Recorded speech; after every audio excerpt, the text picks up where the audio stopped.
Hello my dear follower, मैं महादेवी रूपानंद। तो आप देख रहे हैं कि मैं जो हूँ गीता प्रेस की बुक से श्री शिव महापुराण पढ़कर सुना रही हूँ आप लोगों को, और 12 अध्याय तक कंप्लीट हो चुका है। आज मैं आप लोगों को 13वां अध्याय पढ़कर सुनाऊंगी विदेश्वर संगीता का।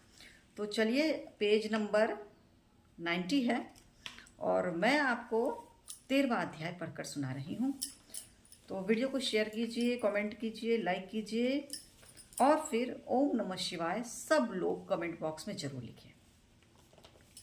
तो 13वां अध्याय, सदाचार, शौचाचार, स्नान, भस्म धारण, संध्या वंदन, प्रणव जप, गायत्री जप, दान, न्यायतः धनोपार्जन तथा अग्निहोत्र आदि की विधि एवं उनकी महिमा का वर्णन।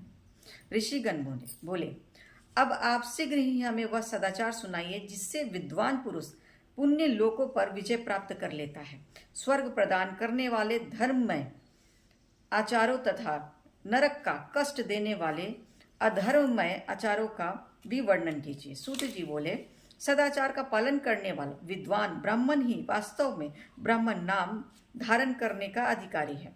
जो केवल वेदोक्त आचार का पालन करने वाला है, उस ब्राह्मण की विप्र संज्ञा होती है। सदाचार, वेदाचार तथा विद्या, इसमें से एक एक गुण से ही युक्त होने पर उसे द्विज कहते हैं। जिसमें स्वल्प मात्रा में ही आचार का पालन देखा जाता है, जिसने वेदाध्ययन भी बहुत कम किया है, तथा जो राजा का सेवक, पुरोहित, मंत्री आदि है, उसे क्षत्रिय ब्राह्मण कहते हैं। जो ब्राह्मण कृषि तथा वाणिज्य कर्म करने वाला और कुछ कुछ ब्रह्मणोचित आचार का भी पालन करता है, वह वैश्य ब्राह्मण है। तथा जो स्वयं ही खेत जोतता है, हल जोतता है, उसे शूद्र ब्राह्मण कहा गया है। जो दूसरों के दोष देखने वाला और परद्रोही है, उसे चांडाल द्विज कहते हैं। इसी तरह क्षत्रिय में भी पृथ्वी का पालन करता है, वह राजा है। दूसरे लोग राजत्वहीन क्षत्रिय माने गए हैं। वैश्यों में भी जो धान्य आदि वस्तुओं का क्रय विक्रय करता है, वह वैश्य है। दूसरों को वणिक कहते हैं। जो ब्राह्मण क्षत्रियों तथा वैश्यों की सेवा में लगा रहता है, वह शूद्र होता है। जो ब्राह्मणों, क्षत्रियों तथा वैश्यों की सेवा में लगा रहता है, वह शूद्र कहलाता है। जो शूद्र हल जोतने का काम करता है, उसे वृषल समझना चाहिए। शेष शूद्र दस्यु कहलाते हैं। इन सभी वर्णों के मनुष्यों को चाहिए कि वे उषः काल में उठकर पूर्वाभिमुख हो। सबसे पहले देवताओं का, फिर धर्म का, पुनः अर्थ का, तदंतर उसकी प्राप्ति के लिए उठाए जाने वाले क्लेशों का तथा आय और व्यय का भी चिंतन करें। प्रातःकाल उठकर पूर्व, अग्निकोण, दक्षिण आदि 8 दिशाओं की ओर मुख करके बैठने पर क्रमशः आयु, द्वेष, मरण, पाप, भाग्य, व्याधि, पुष्टि और शक्ति प्राप्त होती है। रात के पिछले प्रहर को उस काल जानना चाहिए। उस अंतिम प्रहर का जो आधा या मध्य भाग है, उसे संधि कहते हैं। उस संधि काल में उठकर द्विजों को मल मूत्र आदि का त्याग करना चाहिए। घर से दूर जाकर बाहर से अपने शरीर को ढके रखकर दिन में उत्तराभिमुख बैठकर मल मूत्र त्याग करें। यदि उत्तराभिमुख बैठने में कोई रुकावट हो तो दूसरी दिशा की ओर मुख करके बैठें। जल, अग्नि, ब्राह्मण आदि तथा देवताओं का सामना बचाकर बैठें। बाएं हाथ से उपस्थ को ढककर तथा दाहिने हाथ से मुख को ढककर मल त्याग करें और उठने पर उस मल को न देखें। तदंतर जलाशय से बाहर निकाले हुए जल से ही गुदा की शुद्धि करें, अथवा देवताओं, पितरों तथा ऋषियों के तीर्थों में उतरे बिना ही प्राप्त हुए जल से शुद्धि करनी चाहिए। गुदा में 7, 5 या 3 बार मिट्टी से उसे धोकर शुद्ध करें। लिंग में ककोड़े के फल के बराबर मिट्टी लेकर लगाएं और उसे धो दें।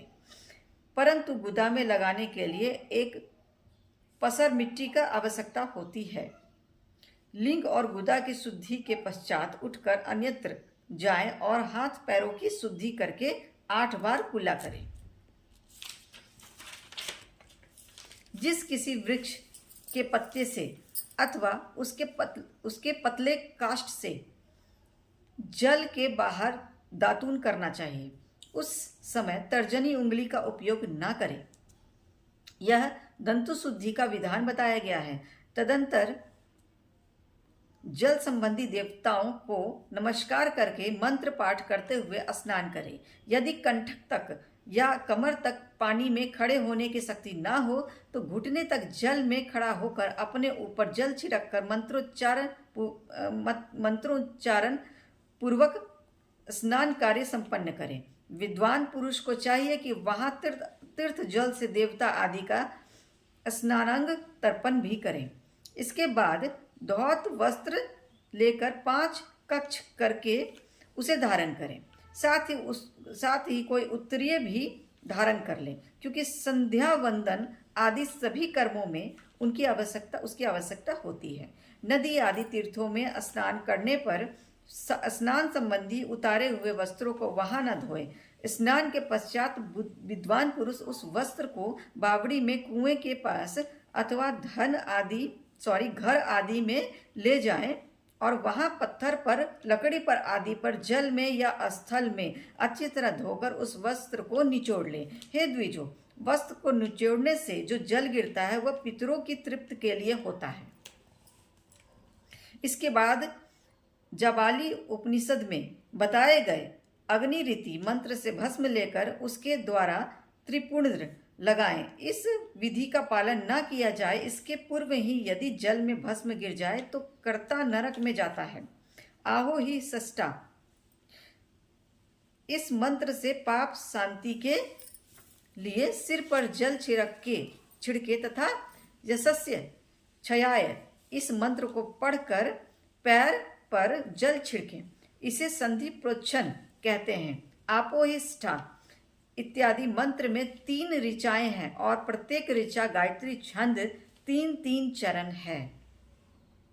इसमें से प्रथम ऋचा 3 चरणों का पाठ करते हुए क्रमशः पैर, मस्तक और हृदय में जल छिड़के। दूसरी ऋचा के 3 चरणों को पढ़कर क्रमशः मस्तक, हृदय और पैर में जल छिड़के तथा तीसरी ऋचा के 3 चरणों का पाठ करते हुए क्रमशः हृदय, पैर और मस्तक का जल से प्रोक्षण करे। इसे विद्वान पुरुष मंत्र स्नान मानते हैं। ठीक है। किसी अपवित्र वस्तु से किंचित स्पर्श हो जाने पर, अपना स्वास्थ्य ठीक न रहने पर, राज्य भय या राष्ट्र भय उपस्थित होने पर तथा यात्रा काल में जल की उपलब्धि न होने की व्यवस्था आ जाने पर मंत्र स्नान करना चाहिए। प्रातः काल सूर्यश्च मां मयुश्च, इस सूर्यानुवाक से तथा सायकाल अग्निश्च मां मयुश्च, इस अग्नि संबंधी आयुवाक से जल का आचमन करें। पुनः जल से अपने अंगों का प्रोक्षण करें। मध्यवाह काल में भी आप पुनंतु इस मंत्र से आचमन करके पूर्वतः प्रोक्षण करना चाहिए। प्रातः काल की संध्योपासना में गायत्री मंत्र का जप करके 3 बार ऊपर की ओर सूर्य देव को अर्घ देना चाहिए। हे ब्राह्मणों, मध्य काल में गायत्री मंत्र के उच्चारण पूर्वक सूर्य को एक ही अर्घ देना चाहिए। फिर सायंकाल आने पर पश्चिम की ओर मुख करके बैठ जाएं और पृथ्वी ही सूर्य के लिए अर्घ दें, ऊपर की ओर नहीं। प्रातः काल और मध्य काल के समय अंजलि के अर्घ जल लेकर उंगलियों की ओर से सूर्य देव के लिए अर्घ दें। अंगुलियों के छिद्र से ढलते हुए सूर्य को देखें तथा उनके लिए आत्म प्रदक्षिणा करके शुद्ध आचमन करें। सायंकाल में सूर्यास्त से 2 घड़ी पहले की संध्या निष्फल होती है, क्योंकि वह संध्या का समय नहीं है। ठीक समय पर संध्या करनी चाहिए, ऐसी शास्त्र की आज्ञा है। यदि संध्योपासना किए बिना दिन बीत जाए तो प्रत्यक्ष समय के लिए क्रमशः प्रायश्चित करना चाहिए। यदि एक दिन बीते तो प्रत्येक बीते हुए संध्या काल के लिए नित्य नियम के अतिरिक्त 100 गायत्री मंत्र का अधिक जप करे। यदि नित्य कर्म के लुप्त हुए 10 दिन से अधिक बीत जाए तो उसके प्रायश्चित रूप में 1,00,000 गायत्री का जप करना चाहिए। यदि 1 मास तक नित्य कर्म छूट जाए तो पुनः अपना उपनयन संस्कार कराएं। अर्थ सिद्धि के लिए इस गौरी, कार्तिकेय, विष्णु, ब्रह्मा, चंद्रमा और यम का तथा ऐसे ही अन्य देवताओं का भी शुद्ध जल से तर्पण करें। तत्पश्चात तर्पण कर्म को ब्रह्मार्पण करके शुद्ध आचमन करें। तीर्थ के दक्षिण भाग में प्रशस्त मठ में, मंत्रालय में, देवालय में, घर में अथवा अन्य किसी नियत स्थान में आसन पर स्थिरता पूर्वक बैठकर विद्वान पुरुष अपनी बुद्धि को स्थिर करे और संपूर्ण देवताओं को नमस्कार करके पहले प्रणव का जप करने के पश्चात गायत्री मंत्र की आवृत्ति करें। प्रणव के अ, उ, म इन तीनों अक्षरों से जीव और ब्रह्म की एकता का प्रतिपादन होता है। इस बात को जानकर प्रणव का जप करना चाहिए। जप काल में यह भावना करनी चाहिए कि हम तीनों लोकों की सृष्टि करने वाले ब्रह्मा, पालन करने वाले विष्णु तथा संहार करने वाले रुद्र की, जो स्वयं प्रकाश चिन्मय हैं, उपासना करते हैं। यह ब्रह्मा स्वरूप ओंकार हमारी कर्मेंद्रियों और ज्ञानेंद्रियों की वृत्तियों को, मन की वृत्तियों को तथा बुद्धि वृत्तियों को सदा भोग और मोक्ष प्रदान करने वाले धर्म एवं ज्ञान की ओर प्रेरित करें। बुद्धि के द्वारा प्रणव के इस अर्थ का चिंतन करता हुआ जो इसका जप करता है वह निश्चित ही ब्रह्मा को प्राप्त कर लेता है। अथवा अर्थानुसंधान के बिना भी प्रणव का नित्य जप करना चाहिए। इससे ब्राह्मण तत्व की पूर्ति होती है। ब्राह्मण तत्व की पूर्ति के लिए श्रेष्ठ ब्राह्मण को प्रतिदिन प्रातः काल 1,000 गायत्री मंत्र का जप करना चाहिए। मध्य काल में 100 बार और सायंकाल में 28 बार जप की विधि है। अन्य वर्ण के लोगों को अर्थात क्षत्रिय और वैश्यों को 3 संध्याओं के समय यथासाध्य गायत्री जप करना चाहिए। शरीर के भीतर मूलाधार, स्वाधिष्ठान, मणिपुर, अनाहत, आज्ञा और सहस्त्रार, ये 6 चक्र है। इनमें मूलाधार से लेकर सहस्त्र तक 6 स्थानों में क्रमशः विदेश्वर, ब्रह्मा, विष्णु, इस जीवात्मा और परमेश्वर स्थित है। इन सब में महाबुद्धि करके इसकी एकता का निश्चय करें और वह ब्रह्मा मैं हूँ, ऐसी भावना से युक्त होकर जप करें। वही विंदेश्वर आदि की ब्रह्मा, रुद्र आदि में तथा इस शरीर से बाहर भी भावना करें। महत तत्व से लेकर पंचभूत पर्यंत तत्वों से बना हुआ जो शरीर है, ऐसे सहस्त्रों शरीरों का एक एक जप, एक एक अजपा गायत्री के जप से एक एक क्रम से अतिक्रमण करके जीव को धीरे धीरे परमात्मा से संयुक्त करें। यह जप का तत्व बताया गया है। 100 अथवा 28 मंत्रों के जप से उतने ही शरीर का अतिक्रमण होता है। इस प्रकार जो मंत्रों का जप है, इसी को आदि क्रम से वास्तविक जप जानना चाहिए। 1000 बार किया हुआ जप ब्रह्मलोक प्रदान करने वाला होता है, ऐसा जानना चाहिए। 100 बार किया हुआ जप इंद्र पद की प्राप्ति कराने वाला माना गया है। ब्रह्मा नेतर पुरुष आत्मरक्षा के लिए जो स्वल्प मात्रा में जप करता है वह ब्राह्मण के कुल में जन्म लेता है। इस प्रकार प्रतिदिन सूर्योपस्थान करके उपयुक्त रूप से जप का अनुष्ठान करना चाहिए। 12 लाख गायत्री जप करने वाला पुरुष पूर्ण रूप से ब्राह्मण कहा गया है। जिस ब्राह्मण ने 1 लाख गायत्री का भी जप ना किया हो, उसे वैदिक कार्य में न लगाया, 70 वर्ष की अवस्था तक नियम पालन पूर्वक कार्य करे, इसके बाद गृह त्याग कर संन्यास ले ले। व्राजक या सन्यासी पुरुष नित्य प्रातःकाल 12,000 प्रणव का जप करे। यदि एक दिन नियम का उल्लंघन हो जाए तो दूसरे दिन उसके बदले में उतना ही मंत्र और अधिक जप करना चाहिए। इस प्रकार जप को चलाने का प्रयत्न करना चाहिए। यदि क्रमशः 1 मास उल्लंघन का व्यतीत हो गया हो तो 1.5 लाख जप करके उसका प्रायश्चित करना चाहिए। इसके अधिक समय तक नियम का उल्लंघन हो जाए तो पुनः नए सिरे से गुरु से नियम ग्रहण करें। ऐसा करने से दोषों की शांति होती है, अन्यथा रौरव नरक में जाना पड़ता है।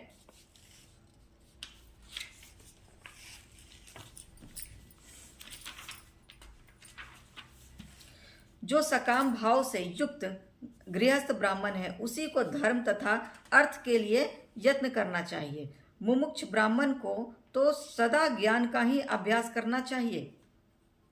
धर्म से अर्थ की प्राप्ति होती है, अर्थ से भोग सुलभ होता है और उस भोग से वैराग्य की प्राप्ति होती है। धर्म पूर्वक उपार्जित धन से जो भोग प्राप्त होता है उसमें एक दिन अवश्य वैराग्य उदय होता है। धर्म के विपरीत अधर्म से उपार्जित धन के द्वारा जो भोग प्राप्त होता है उससे भोगों के प्रति आसक्ति उत्पन्न होती है। धर्म 2 प्रकार कहा गया है, द्रव्य के द्वारा संपादित होने वाला और शरीर से किया जाने वाला द्रव्य धर्म यज्ञ आदि के रूप में, और शरीर धर्म तीर्थ स्थान आदि के रूप में पाए जाते हैं।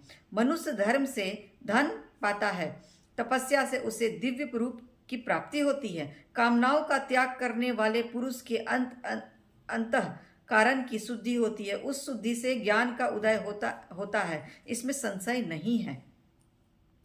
सत्य युग आदि में तप को ही प्रशस्त कहा गया है, किंतु कलयुग में द्रव्य साध्य धर्म अच्छा माना गया है। सतयुग में ध्यान से, त्रेता में तपस्या से और द्वापर में यज्ञ करने से ज्ञान की सिद्धि होती है, परंतु कलयुग में प्रतिमा भगवह दिव्य ग्रह की पूजा से ज्ञान लाभ होता है। जिसका जैसा पुण्य या पाप होता है उसे वैसा ही फल प्राप्त होता है। द्रव्य देह अथवा अंग में न्यूनता, वृद्धि अथवा क्षय आदि के रूप में वह फल प्रकट होता है। अधर्म हिंसा रूप है और धर्म सुख रूप है। मनुष्य अधर्म से दुख पाता है और धर्म से सुख एवं अभ्युदय का भागी होता है। दुराचार से दुख प्राप्त होता है और सदाचार से सुख। अतः भोग और मोक्ष की सिद्धि के लिए धर्म का उपार्जन करना चाहिए। जिसके घर में कम से कम 4 मनुष्य हैं, ऐसे कुटुंब की ब्राह्मणों को 100 वर्ष के लिए जीवन निर्वाह की सामग्री देता है। उसके लिए वह दान ब्रह्मलोक की प्राप्ति कराने वाला होता है। 1000 चंद्रायन व्रत का अनुष्ठान 1000 चंद्रायन व्रत का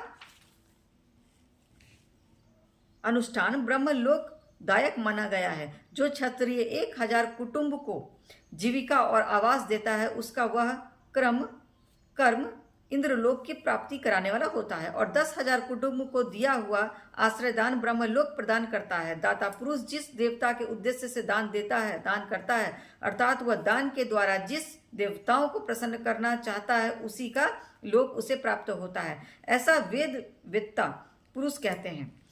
धनहीन पुरुष सदा तपस्या का उपार्जन करे, क्योंकि तपस्या और तीर्थ सेवन से अच्छा सुख पाकर मनुष्य उसका उपभोग करता है।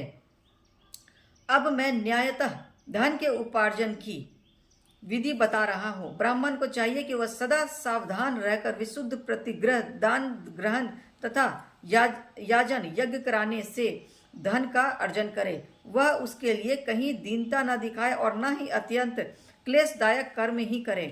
क्षत्रिय बाहुबल से धन का उपार्जन करे और वैसे कृषि और गोरक्षा से। न्यायोपर्जित धन दान करने से दाताओं को ज्ञान की सिद्धि होती है। ज्ञान सिद्धि द्वारा सब पुरुषों को गुरु कृपा से मोक्ष सिद्धि सुलभ होती है। मोक्ष